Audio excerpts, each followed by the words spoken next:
सभी को नमस्कार। आज हम पढ़ने वाले हैं आषाढ़ का एक दिन जो नाटक है उससे संबंधित महत्वपूर्ण प्रश्न। तो आज का हमारा पहला प्रश्न है, आषाढ़ का एक दिन नाटक की रचनाकार कौन है? क नंबर धर्मवीर भारती, ख नंबर मोहन राकेश, ग नंबर जगदीश चंद्र माथुर और घ नंबर सर्वेश्वर दयाल सक्सेना। तो इसका उत्तर है मोहन राकेश। आषाढ़ का एक दिन नाटक है, उसके रचनाकार का नाम है मोहन राकेश। उसके बाद में दूसरा प्रश्न, आषाढ़ का एक दिन किस विधा में लिखा गया है? यानी आषाढ़ का एक दिन जो है उसकी विधा क्या है? एकांकी है या उपन्यास है या नाटक है या कहानी है? तो ये लिखा गया है नाटक में, यानी इसकी विधा है नाटक। फिर बात करते हैं तीसरे प्रश्न पे आते हैं, नाटक का मुख्य पात्र जो कालिदास है वो किस व्यवसाय से जुड़ा हुआ है? तो उसका व्यवसाय क्या है? राजा है या कवि है या चित्रकार है या सैनिक है? तो उनका व्यवसाय है कालिदास का, वो है कवि। चौथा प्रश्न, मल्लिका की माँ का नाम क्या है? यानी मल्लिका की माँ है उसका नाम बताना है। अंबिका, दंतुल, प्रिय, गुमंजरी या विलोम? तो मल्लिका की माँ है उसका नाम है अंबिका। पांचवा प्रश्न, नाटक के प्रथम अंक की शुरुआत किस ऋतु में होती है? नाटक है उसकी शुरुआत किस ऋतु में मानी जाती है? ऑप्शन अपने पास है बसंत, वर्षा, शरद या हेमंत। तो ये जो नाटक है आषाढ़ का एक दिन, उसकी शुरुआत होती है वर्षा ऋतु से। छठा प्रश्न, कालिदास को किस राज्य का राजकवि बनने का निमंत्रण मिलता है? मगध, उज्जैनी, कश्मीर या अवंती? तो इसका उत्तर आएगा ख नंबर उज्जैनी। उज्जैनी का राजकवि बनने का निमंत्रण कालिदास को मिलता है। उसके बाद में सातवां क्वेश्चन, नाटक में विलोम जो पात्र है वो किसका प्रतिनिधित्व करता है? नायकत्व का यानी नायक है या प्रति नायक यानी खलनायक है या साधु है या राजा है? नाटक में विलोम जो पात्र आया है वो किसका प्रतिनिधित्व करता है? तो वो करता है खलनायक का। उसके बाद में आठवां क्वेश्चन, नाटक का कौन सा पात्र मल्लिका से विवाह करना चाहता है? यानी मल्लिका से विवाह कौन करना चाहता है? कालिदास, माथुर, विलोम या दंतुल? तो इसमें जो खलनायक है विलोम, वो विवाह करना चाहता है और अंत में यह विवाह कर भी लेता है। उसके बाद में आठवां प्रश्न, नाटक का कौन सा पात्र मल्लिका से विवाह करना चाहता है? तो उत्तर हुआ विलोम। नौवां प्रश्न, कालिदास द्वारा रचित प्रसिद्ध कृति जिसका उल्लेख नाटक में मिलता है? यानी कालिदास द्वारा जो नाटक लिखा गया है आषाढ़ का एक दिन, इसके अंदर किस कृति का उल्लेख मिलता है? मेघदूत का, अभिज्ञान शाकुंतलम का, रघुवंशम का या उपयुक्त सभी का? तो इसमें जो उत्तर मिलता है यानी इसमें उल्लेख मिलता है वो इन सभी का मिलता है। मेघदूत का भी है, अभिज्ञान शाकुंतलम का भी है और रघुवंशम का भी है, यानी उपयुक्त सभी। 10वां क्वेश्चन, दंतुल कौन है? यानी इस नाटक में आषाढ़ का एक दिन, इस नाटक में दंतुल कौन है? ग्राम का मुखिया या राजपुरुष या कालिदास का मित्र या मल्लिका का भाई? तो इसमें उत्तर रहेगा राजपुरुष, यानी कि जो सैनिक है उसका नाम है दंतुल। 11वां प्रश्न, कालिदास ने किस घायल जीव को बचाया था? शुरुआत की पंक्तियों में आ जाता है, जब नाटक पढ़ोगे तो कालिदास ने किस घायल जीव को बचाया था? खरगोश, हिरण को या पक्षी को या बाघ को? तो उत्तर है हमारा हरिण या हिरण। उसके बाद में 12वां प्रश्न, आषाढ़ का एक दिन नाटक कितने अंकों में विभाजित है? इसके अंक कितने हैं? तो इसके अंक 2 है, 3 है, 4 है या 5 है? तो इसके अंक है 3, यानी ये 3 अंकों में विभाजित नाटक है। उसके बाद में नाटक के अंत में मल्लिका के जीवन की स्थिति क्या दिखाई गई है? यानी नाटक का जो अंत होता है उसमें मल्लिका के जीवन की स्थिति क्या दिखाई गई है? वह रानी बन गई है या ख नंबर वह बहुत धनी हो गई है या वह अकेली और संघर्षरत है या उसकी मृत्यु हो जाती है।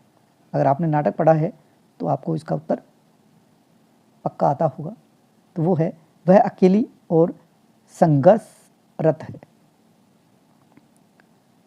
उसके बाद में कालिदास की पत्नी का क्या नाम है? आपने पढ़ा है नाटक, तो कालिदास की पत्नी का नाम बताना है। मल्लिका है या प्रिय गुमंजरी है, रंगा है या संगिनी है? तो इसका उत्तर है प्रिय गुमंजरी। मल्लिका है वो उससे प्रेम करती है, वो निस्वार्थ प्रेम करती है, बल्कि उसकी कालिदास की पत्नी है, उसका नाम है प्रिय गुमंजरी। जो उज्जैनी जब चला जाता है तो उनसे प्रिय गुमंजरी से विवाह कर लेता है कालिदास। 15वां प्रश्न, मल्लिका के घर के वातावरण को नाटक में किस रूप में दर्शाया गया? यानी मल्लिका के घर का वातावरण है इस नाटक में, एक शुरुआत में दिखाया जाता है और एक अंत में दिखाया जाता है, और उन दोनों वातावरण में बहुत सारा अंतर होता है। तो ये कहना चाहता है कि मल्लिका के घर के वातावरण को नाटक में किस रूप में दर्शाया गया? राजमहल जैसा घर बताया गया है, या दरिद्रता और सादगी भरा, या बहुत आलीशान, या शोर शराबे वाला? तो इसका उत्तर है दरिद्रता और सादगी भरा। 16वां क्वेश्चन, कालिदास के उज्जैनी जाने का क्या कारण था? वो उज्जैनी कालिदास क्यों चले जाते थे या क्यों चले गए? संन्यास लेना चाहते थे, या राज कवि का दायित्व स्वीकार करना चाहते थे, या तीर्थ यात्रा करने के लिए गए थे, या शत्रु से लड़ना? तो उज्जैनी उन्हें बुलाया गया था राज कवि के रूप में, तो राज कवि का दायित्व स्वीकार करना, इसीलिए वो कालिदास उज्जैनी चले गए थे। और मल्लिका ने उनको कहा भी था आप जाइए। उसके बाद में 17वां क्वेश्चन, आषाढ़ का एक दिन नाटक का मूल भाव क्या है? राजनीति है या इतिहास है? रचनाकार का व्यक्तित्व और संघर्ष है या हास्य? तो इसमें जो उत्तर रहेगा वो है क नंबर, रचनाकार का व्यक्तित्व और संघर्ष।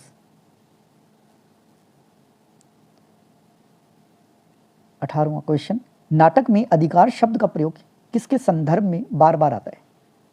यानी ये आषाढ़ का एक दिन नाटक है, उसमें अधिकार शब्द आ रहा है, वो किस संदर्भ में बार बार आता है? संपत्ति के, प्रेम के, राज्य के, या शिक्षा के? तो ये आता है प्रेम के अर्थ में। 19 नंबर क्वेश्चन, मल्लिका कालिदास के प्रति कैसी भावना रखती है? ईर्ष्या की, या निस्वार्थ प्रेम की, या क्रोध की, या उदासीनता की? तो मल्लिका है वो कालिदास के प्रति निस्वार्थ प्रेम का भाव रखती है। 20 नंबर प्रश्न हमारा, कालिदास जब लौटकर आता है तो वह कैसा दिखाई देता है?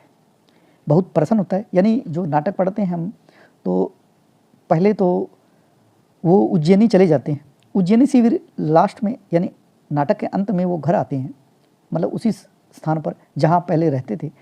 तो वो कैसे दिखाई देते हैं? बहुत प्रसन्न है, या थका हुआ और निराश है, या अहंकारी है, या एक विजेता के रूप में है, यानी एक विजेता के रूप में।